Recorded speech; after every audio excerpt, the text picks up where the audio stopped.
hang on. Whoops.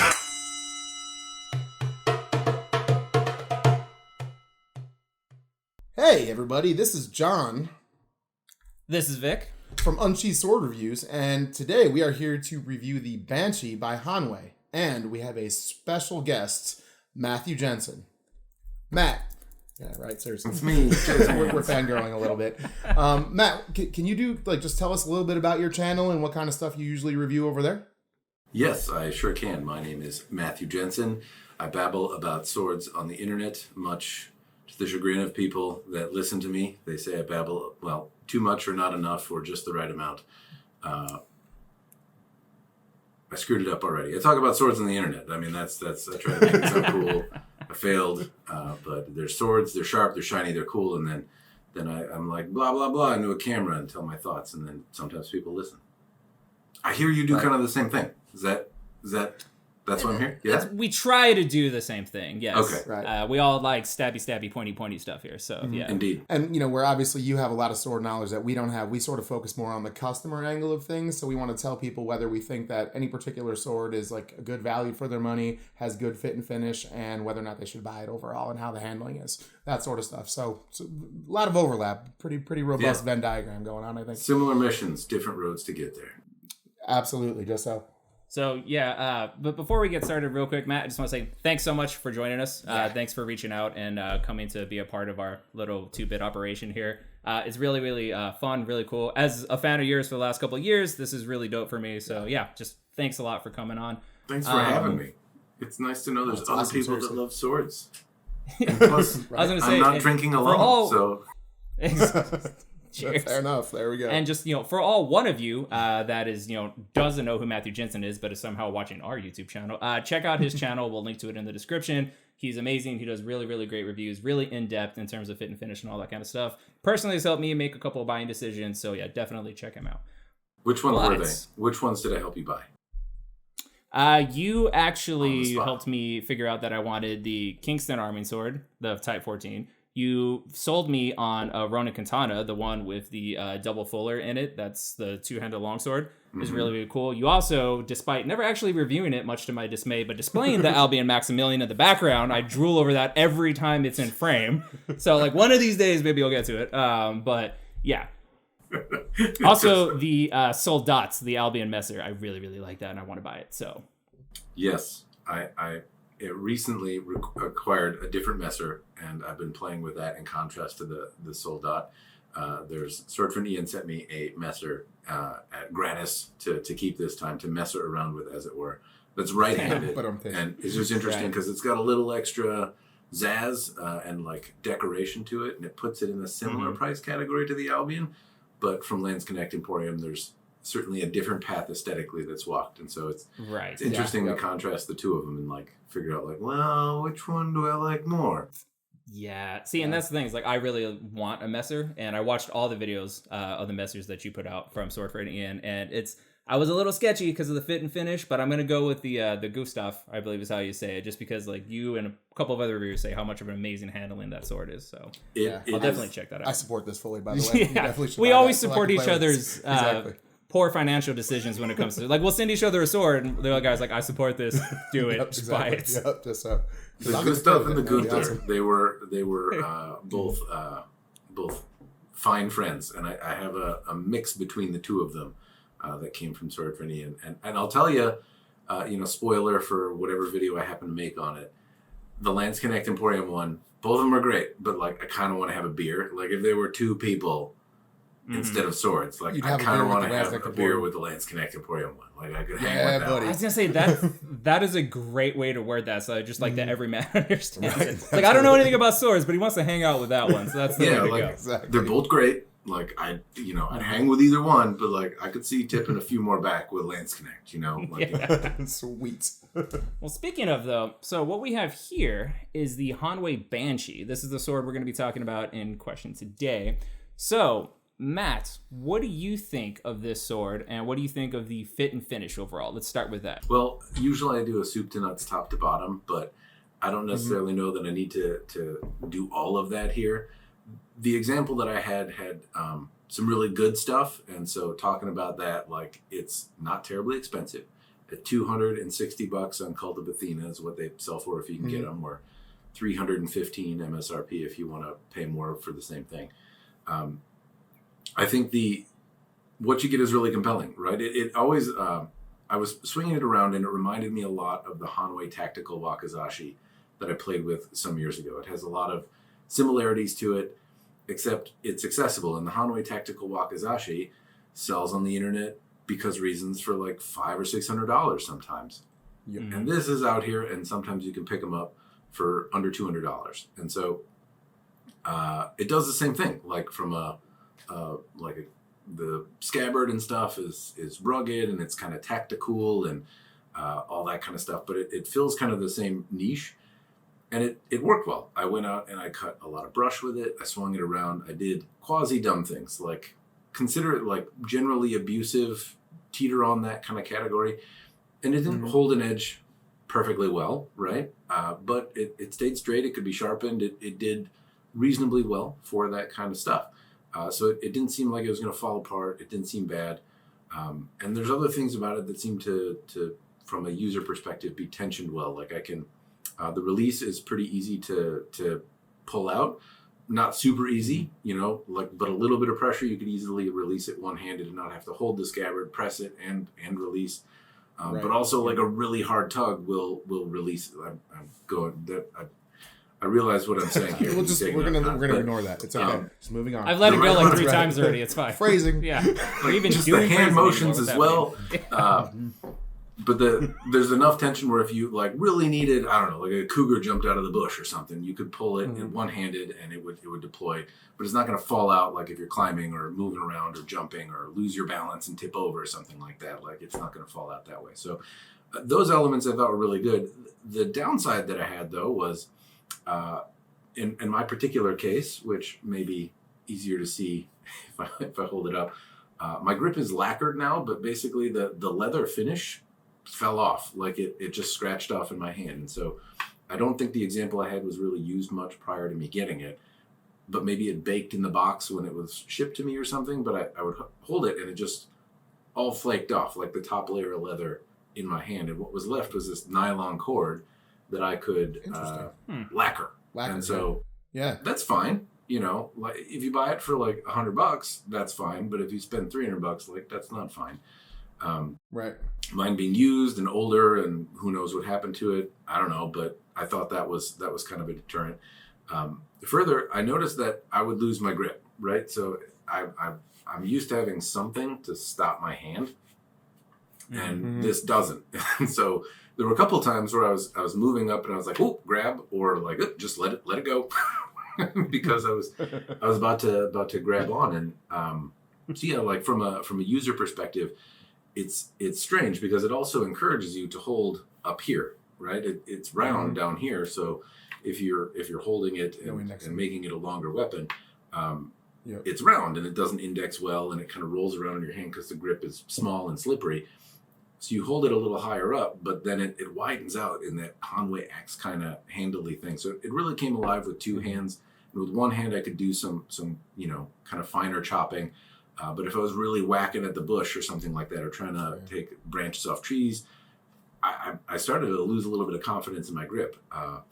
So that was the downside. Like I like some aspects of it, but I think that might be user error. I'm not used to this type of sword. I usually have a guard. Obviously, it's a crutch. I lean on it, but not being there, it wouldn't be my first camp tool. Right. On a budget though. So, and you're just so people who don't know, you're more a fan of Japanese style swords, katanas and whatnot, right? So you're used to having Suba? Is it what it's called, the guard? Yeah, I mean, certainly I study Japanese style swordsmanship. Years ago I was a lot more active in Filipino martial arts and studied Filipino style swordsmanship, and so this isn't like unfamiliar, I suppose, in terms of size or something like that, and it moves around. But most swords that I practice with have some kind of stop that keeps your blade from your hand from running up the blade if you go into a thrust, or if you lose your grip, or something moves unexpectedly. So as long as you're keeping like a quasi tight grip, you're not going to find yourself grabbing the blade. And here there were a couple of times where I started to inch up there. I'm like, yeah, it could be a problem. Like I'm, Right. as you're evaluating it, doing this review thing, you go out and you smack stuff, and you think like, how do that smell? You're way more in the weeds, metaphorically, about swinging a sword around and cutting branches. You're like really pontificating about how the swing was, and even in doing that, not really going full force. There were some times that my hand would start to slide up, and I was like, if I wasn't thinking about it and I just needed it to work, how often would I find myself up there? Now, I know it's supposed to take after a karabi or a Burmese da.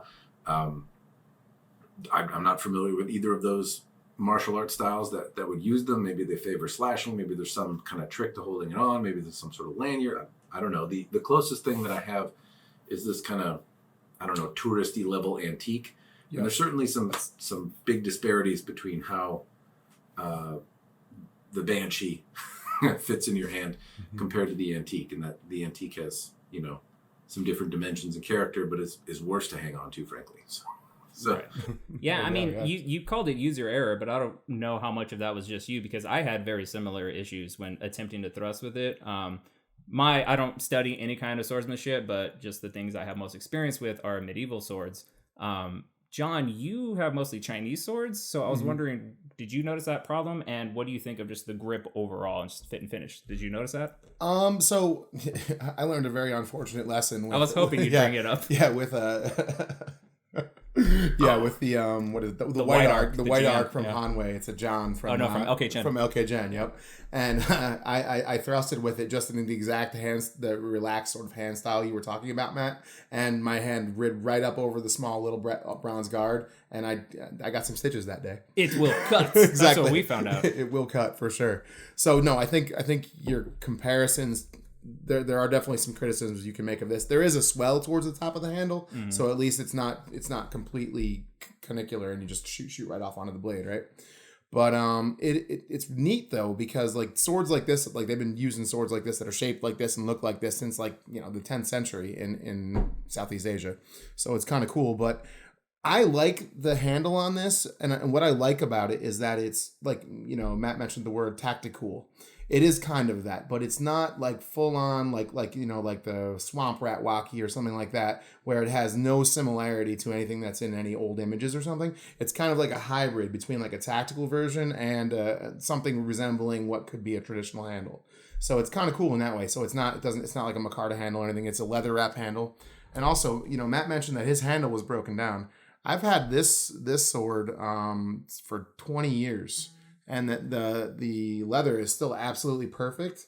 So I wonder if maybe somebody didn't leave yours out in the sun or something like that. Because and you said you got yours used, right, Matt? Mm-hmm. Yep. So I wonder if maybe they left it in the sun, or maybe they were in an arid climate. So because yours has rough marks on it, there's definitely pieces peeling off, but I mean that's probably from like when I moved it and put it in a car or something, and it got a box dropped on it. But yeah, the handle otherwise though was held up really, really well. So I didn't have that experience of it at all. But no, absolutely right. It would be very easy to, especially on the thrust, to slide your hand up over the edge and slice your hand, from experience. And this sword would be nearly as easy to do that with. That's helpful info to know that like yours is 20 years old. I mean, I can't speculate as to the age of this one, but knowing that. Right, yeah. Yours is 20 years old and you bought it, presumably new, and it hasn't had anywhere near the same problem. It showed wear, but not, it didn't start eroding in your hands. Mine, I thought, got scratched in shipping. Yeah, not even a little bit. And then I held it and I was like, why does it keep coming off? And I just like took it and twisted on it. And then I was like, oh, I disintegrated in my hand. Yeah, they could have even used maybe the wrong kind of chemical to clean it or something. Like, who knows? It could have been anything. Yeah, that's a good call. Well, glad to know yours doesn't have the same thing. Not the same problem there. On the flip side, I think the lacquer wasn't necessarily a bad mix. It actually feels pretty good in my hand now, and it's not sticky, but it has just a little bit of tact to it. So it. Perfect. I feel like it aids in the grip just a little bit, and so I'm not completely disappointed given that I got it on used prices. So right. Did you lacquer it yourself, or did you have somebody do that, or how'd you work that out? It all came off, so I basically just, how do I say it without making it sound phallic? I can't, but I just basically jerked all the material off. That's what I did. Sure. I just took it and just, and then did that, and all aggressively and angry with that same face, until basically the skin of the shaft was all gone. Life, just I couldn't do it any other way. I'm sorry. I think it's I'm pretty sure every dude watching. Can you show us again just a little slower? Yeah, sure, I can. Do you want me to get closer to the microphone? Talk softly. It's perfect. Yeah, totally. Some ASMR stuff going on would be perfect. But then once it all looked like it was basically uniform, and I didn't have blotches of the old material on there, I just took some Home Depot lacquer in a can kind of thing and sprayed it on there a few times. I did it pretty heavy, and then I took some sandpaper and knocked off all the little fuzz that was on there, and that was it. Nice. Awesome. Very cool. Yeah. It's like a salvage project in a way. That's kind of fun.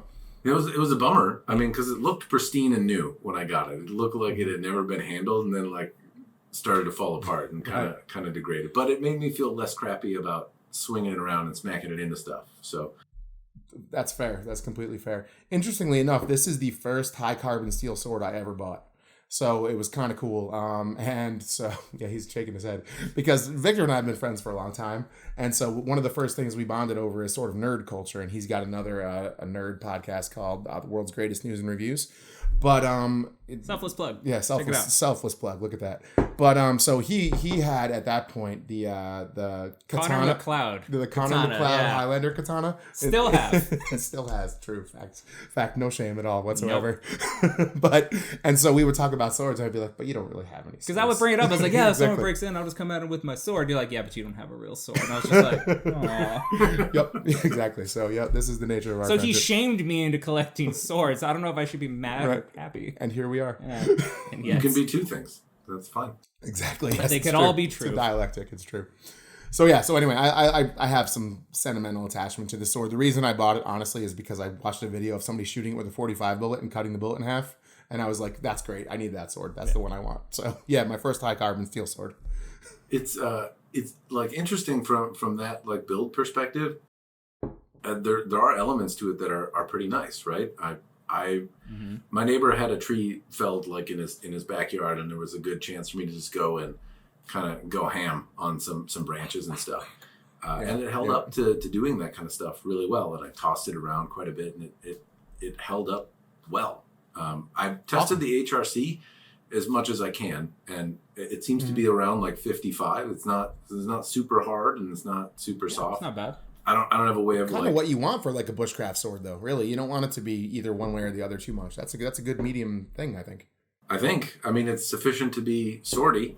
Downside is I did notice that it loses. It's got a pretty fine edge to it, and so on one hand, like it cuts through brush and stuff pretty well, and further it would like act as a weapon pretty well. It doesn't have a big giant secondary bevel on it, and if you wanted to cut through like I don't know clothing or something like that, anything that a thinner edge would favor, it'll do that pretty well, but it certainly cut through brush pretty well. But I noticed that at the end of it certainly lost the edge. It had a nice kind of razor edge to it, kind of hair popping sharp, and that was completely gone after cutting brush and stuff like not brush. Sure. I mean, it's not thin branches. I was laying into like 3-inch thick branches and stuff like that. So it's fair that it diminished, but it'd be nice, of course, with modern materials if it didn't. Worth noting though too, on the like upside though, if you catch a knot, it's not going to chip probably.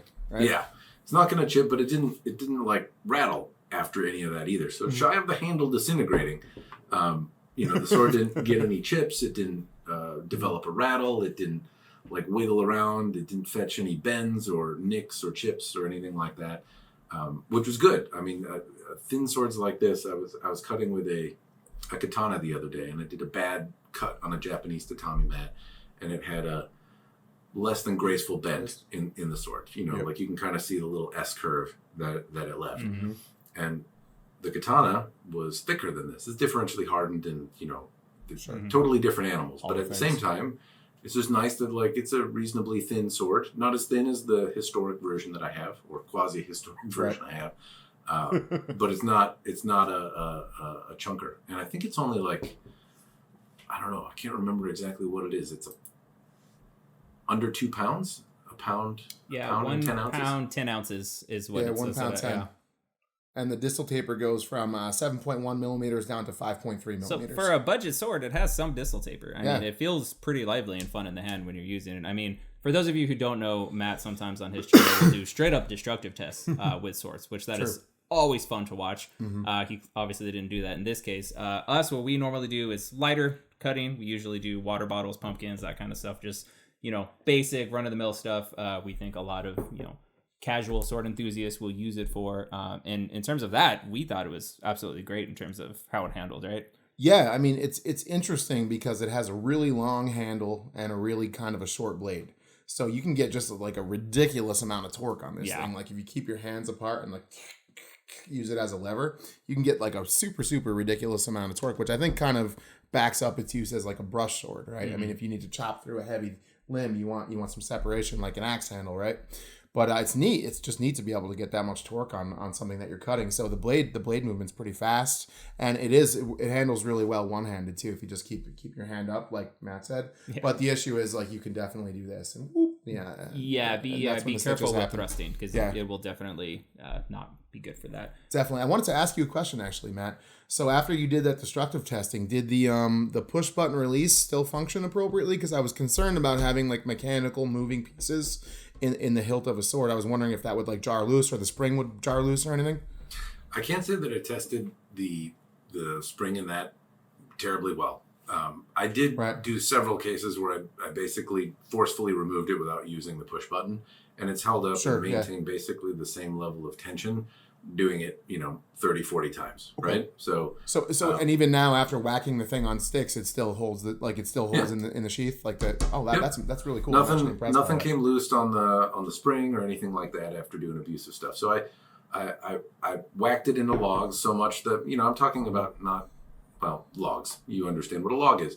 The point is that I'm swinging with a reasonable amount of force and the sword stops, right? And so all that force is in the sword. Force transfers, It doesn't get to dissipate it. It has to do it in itself, and that rattles things apart. So no problems there.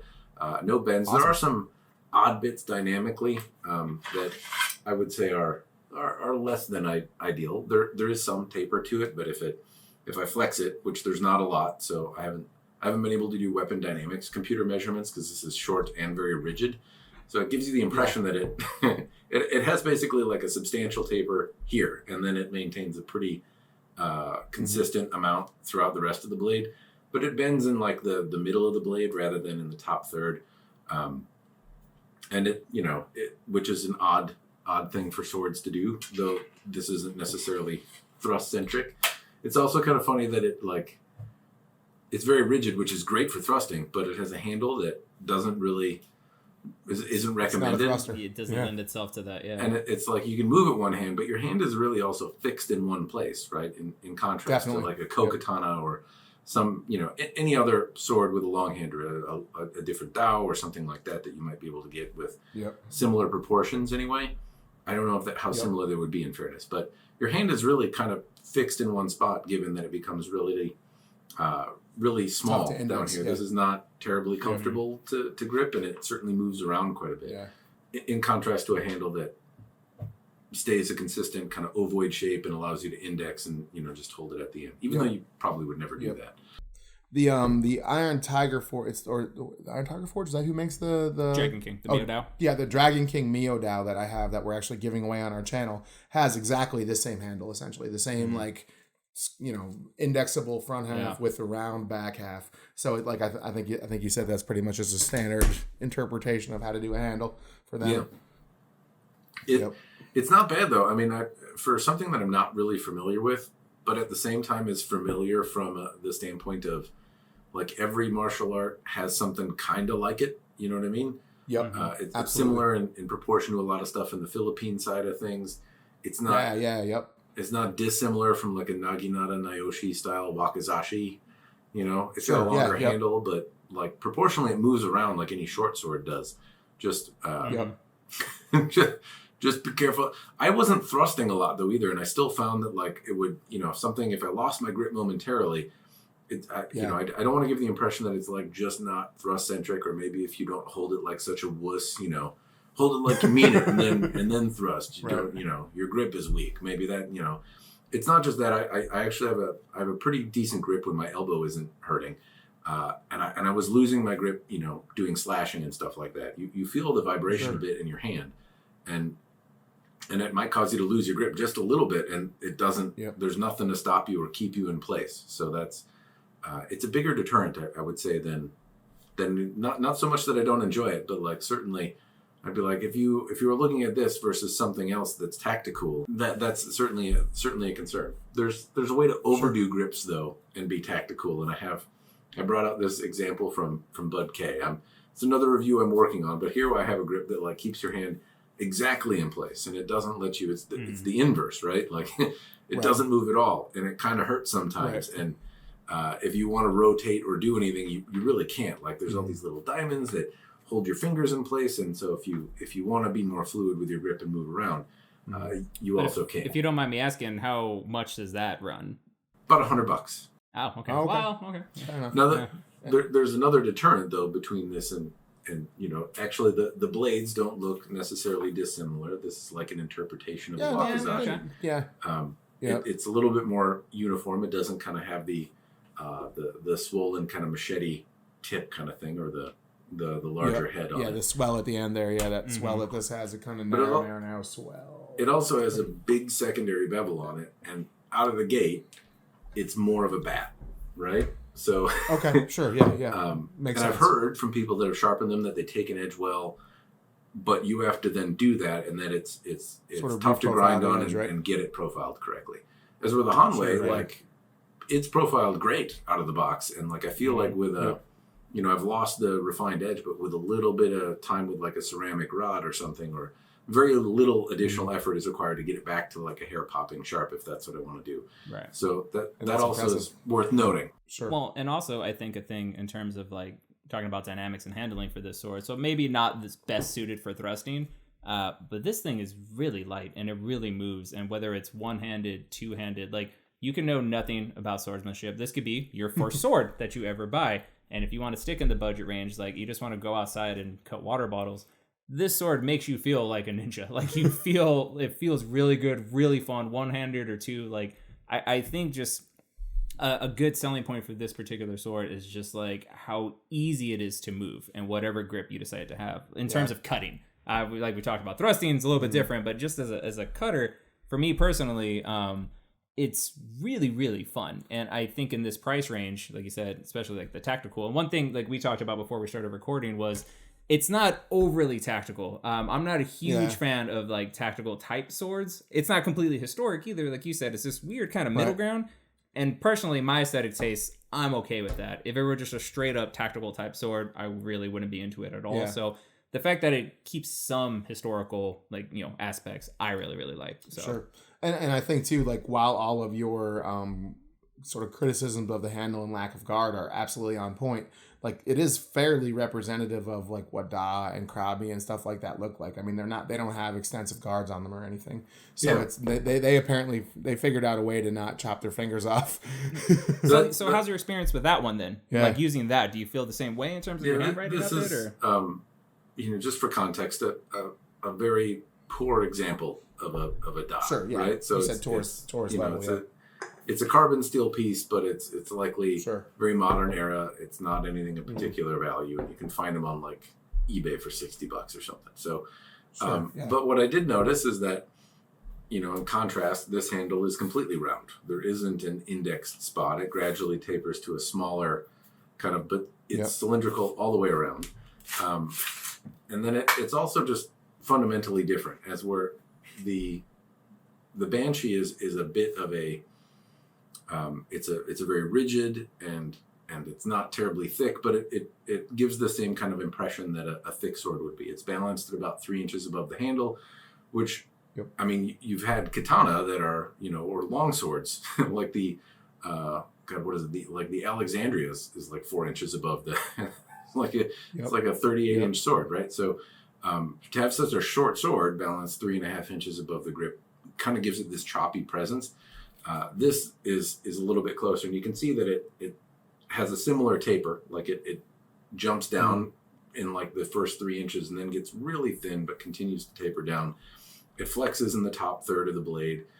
The spine kind of rolls back a little bit, so it's thickest in the middle of the sword, and then the spine kind of rolls. Oh, interesting. Back okay, all right. And it has some ornamentation and stuff like that. It's also quite a bit thinner down here. It gets thicker than thinner, just above the point of balance, then raises and thickens out, but also has a little bit more curvature to it. The scabbard, incidentally, is also the reverse. There's not a locking mechanism in this. I'm not sure that's friction fit. Right. But it's round. It's completely round up here, and then tapers down to a little flat end down here, as where the the Banshee is thickest here, and actually it's similar in that way, but then tapers down, and it's not round at any point. I guess it has some other metal bits on it though that are nice to like mount onto a backpack or something like that if you have some tactical adventure in mind.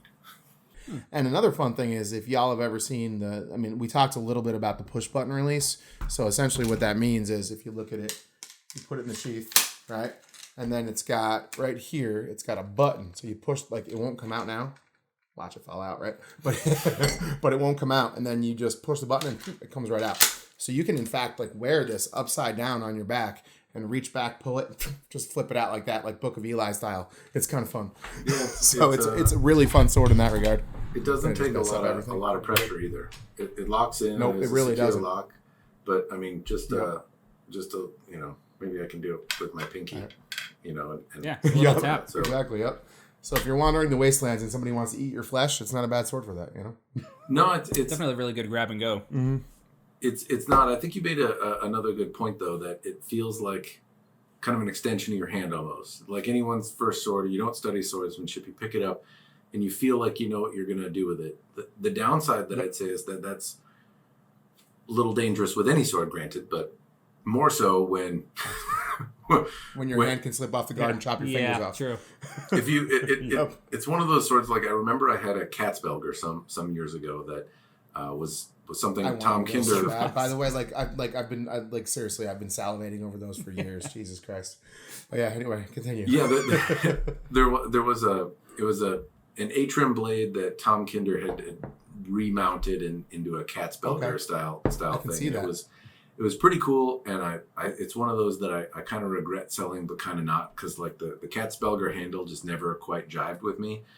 At the same time, when you pick it up, if it weren't for the things that would maybe gouge you in the wrist a little bit, just the balance of it intrinsically felt solid.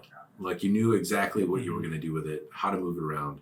It just felt like an extension of your arm right away. But it had all these protections on it that would keep your hand in place. And so, like, you could go and thrust and do dumb stuff with it. And granted, it was a double-edged razor blade that was about 3 feet long. But at the same time, you had something kind of restraining you a little bit. And so that would be the, not to say that putting training wheels on anyone's stuff is my place. But if it is your first sword and you don't study any kind of thing that is gonna teach you how to keep your hand where it's supposed to be, it's a point we keep reiterating that caution is advised. This is me.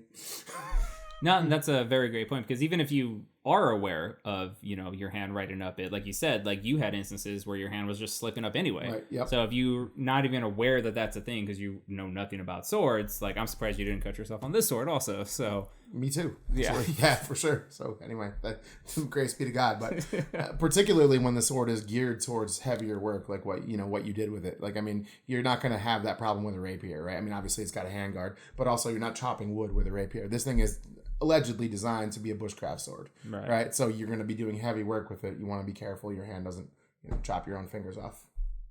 And I think you can. So, but it concerns me from like if I'm going slow with it, if I'm moving through things that don't create a lot of vibration in my hand, then I don't have the same problem. It seems to function just fine. It's only when I impact and there's some shock in there that causes my hand to vibrate that it gives me any concern. But that's exactly what, if you didn't know anything, you would go do, is whack brush in the backyard and then all of a sudden encounter a tree branch that you don't get through and slide up the sword. So or even not accidentally hitting your stand, which I feel like everyone here has done. So I mean, some of us with worse that happens sometimes. But yeah, and like especially like brushes is such an unpredictable target because you never know what like hardness, like where you're gonna it's gonna pull your blade one way or the other, yank it, jerk it, like whatever, jerk it. There we go again. That's the theme. The theme of this episode. Exactly. But yeah, so no, definitely, I can see like it's a thing to. I'm really glad you brought that up actually because I've never had any experiences like that because I've never taken it out and whacked brush with it. So that's really good for people to know. Thank you for bringing that up. Mm-hmm. That's important. Yeah, and that's why I think it was important to emphasize that it wasn't just in the stabbing, like the obvious, right? Like sure, right? No, not obvious to everybody though, as it turns out. Yes, but yeah, I suppose it's not. So overall, we've talked about the fit and finish a little bit. We've talked about the handling. So the price right now. So I bought this sword. I think I got it for about $148 or $160 or something a long time. Again, 15 years, 20 years ago. Inflation. I know, damn inflation, right? But what do you think, Matt? Do you think at the price right now, I think like $259, it seems to be about pretty average for what you can get it for now. Do you think it's worth buying at that price? Yeah, I mean, if the concerns that are outlined aren't things that bother you, right? And you right. like this style of sword, either the something that diverts from the historical stuff or the concerns. If none of those are kind of deal breakers for you, then I think there's a lot here. I think you're right that it does tactical a little bit more elegantly. I like that it didn't develop any bends or twists or anything like that and seemed to hold up and be reasonably well made. It's got an edge profile that is sharpenable without having to take a day to reprofile an edge entirely. And it locks in and seems to be made of reasonably decent materials. So, I mean, obviously my handle fell apart, which would kind of in general be a deal breaker, but having yours 20 years old suggests that mine is probably more the outlier in that area. And further, I didn't see other people that had the same problem I did as I was looking at, what other folks have said in reviews and stuff like that. I didn't see anyone say like, the Banshee handle, that Hanwei leather falls apart. So, Yep, I think that if really the main concerns around the ergonomics, if you will, or if you were looking for a really more typical historic example of a Burmese style or something that replicated that more, obviously this is a diversion from that too. If none of those things are what you're after, then I see a $250 sword here. This is like a ton of fun.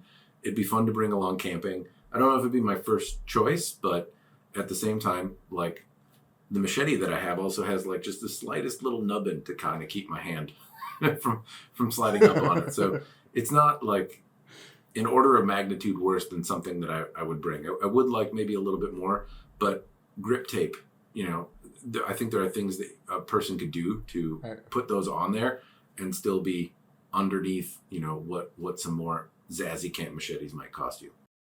What about you, Vic? What do you think about that? It's funny because, right up until filming this video, we were getting ready, setting everything up. Like, we were still under the impression that this was a sub $200 sword. True. We're like, because when we first talked about filming this video and all that, we looked around at prices and it was still about $180, give or take. And as we were writing out statistics for this sword, just to have them ready for us, I looked up price. And we were kind of taken back that it was, $260 or whatever it is. Like, we had to go to multiple websites to double check that we weren't wrong and tripping. Exactly. Like, no, so like, clearly it just had a price jump. And like, to me, that kind of affects a little bit on how I view the sword, because at $180, I think it's kind of a steal. I mean, you're getting a functional sword that you could go outside and you could, cut whatever you want. Like you said, you cut it against branches and stuff like that. Like, issues that we talked about still stand, but there's not a whole lot out there for, a sub $200 that's well built, that's not going to break on you, nothing's going to come loose, nothing's going to rattle, and it's going to be a functional sword.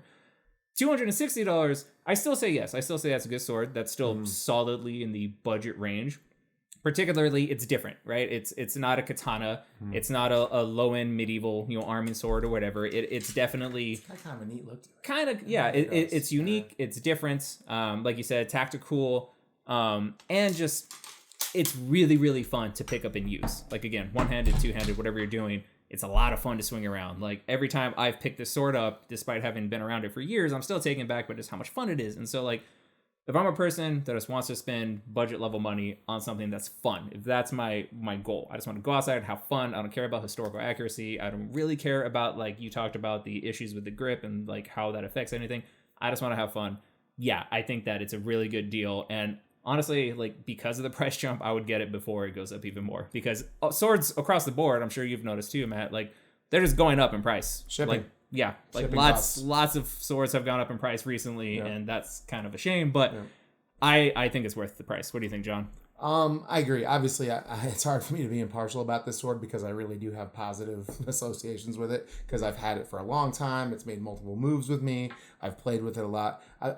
I was very, very relieved to hear Matt's impressions of it, though, in terms of the way that he put it more to puts more through his paces. Yeah, more torturous testing, because I never did that because I love it. It's my baby. So, but yeah, no, I love this sword. I think at 260 it's a yes. At 180 it's a hell yes. Exactly. So and that's what I think. I mean, if you can get this sword and Matt bought it used, probably you can get it used for under 200. Probably do it tomorrow. And frankly, it's not a well represented sword, right? There's not a lot of in general. Yeah, absolutely. There are swords like quasi in the same general shape, given that it's represented in a lot of different cultures.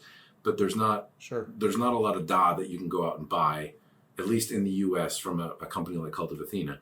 I think you touched on something that maybe I lose track of when I go through reviews. I look at did the manufacturer sell me the thing they said they were going to sell me, and was it what was advertised in terms of dimensions, and did it break or have any issues? But you're right in that it's fun.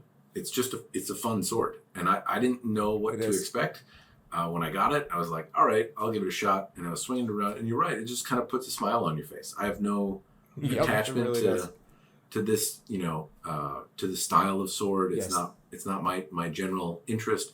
I don't generally also like tactical things. It's also not like it's got a lot going against it from my internal bias. But it's fun. You just go and whack stuff and like it holds up, and there's an element to that that I'm glad you pointed out, because I remember that. I remember swinging around being like, this is pretty cool. I'm having a good time. And for me, that's an intangible that you don't know unless you actually get to play with this. Exactly. And that's a thing that's going to dramatically influence whether or not I recommend something, because that had not my sword type, not the genre of swords I would go after, but it put a smile on my face, like you said, and I would buy it. So and I don't want a katana with a friggin' Micarta handle. I don't want that. It doesn't appeal to me. I understand why it's functionally useful. I get that if you appreciate that, it's good for you, but I don't want that. And this is kind of halfway between that and a traditional sword, which is what I really like about it. It's kind of fun. So yeah, do you have any kind of final thoughts, Matt, you want to say about it? Anything to wrap up? Yeah. I think that's a great way to sum it up is fun. I don't know that I have anything more profound really than that. It has good build quality. It's got some downsides, but those are subjective on how much of an impact they make on your decision to buy or not. And if you're on the fence, it's fun. It's interesting that 3 different people have had a similar response in that it's just fun. If you're a sword enthusiast, you like sharp, shiny things, even if this isn't your bag, it seems like it might be worth another look if you pass it over. Definitely agree. Sweet. John, anything? Closing thoughts? No, I think that's it for me. So yeah, well, thank you for joining us on this episode of Unsheathed Sword Reviews. And Matthew Jensen, thank you very much for joining us. This was a whole hell of a lot of fun. Seriously. Check out his channel on the YouTubes. Again, there will be links in the description. For the 0.7 of you that haven't seen it before. Yeah, for the for his fans that aren't here watching us, check him out. It's gonna be great. Forced to. But. Mom, go look at his videos and subscribe. He's earned it. Okay. Thank you guys for joining us. Catch us next time. All right. Peace.